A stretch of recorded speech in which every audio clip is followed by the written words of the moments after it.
seterusnya famous pelangnya masanya ada satu ni famous juga. Ia berkorban di luar negeri, Ustaz. Okey. Cuba Ustaz apa? Explain lah Ustaz kami ni Ustaz. Masa ni banyak kemudahan sudah lah. Banyak kemudahan sudah untuk berkorban itu dalam negeri ke luar negeri.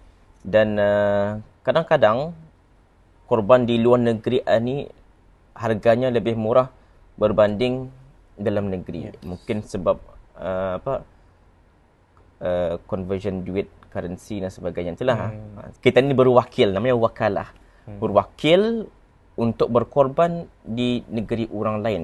Sama ada kita ni sendiri belayar, berkorban sendiri, ataupun mewakilkan orang lain, company kan dan sebagainya. Okey.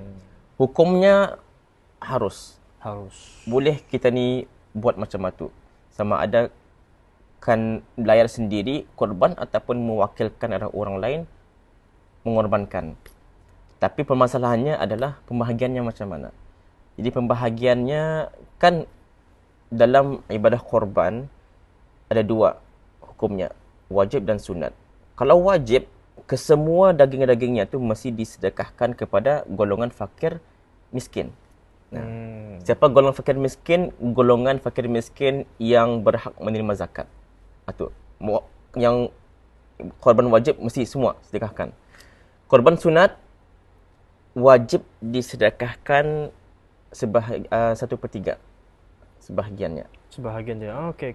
Kiraannya 1/3 lah supaya senang. 1/3 daripadanya sedekahkan kepada fakir dan miskin dalam keadaan mentah tadi ya. Dalam keadaan mentah. Mesti dalam keadaan mentah. Mesti mentah. Sama macam wajib. Korban wajib mesti dalam keadaan mentah kalau fakir miskin. Dan yang ibadah korban sunat 1/3 boleh dibahagikan kepada golongan yang kaya, yang berkemampuan, maksudnya yang indah berhak menerima zakat, dan 1/3 lagi boleh kita ni sendiri yang berkorban itu boleh memakannya.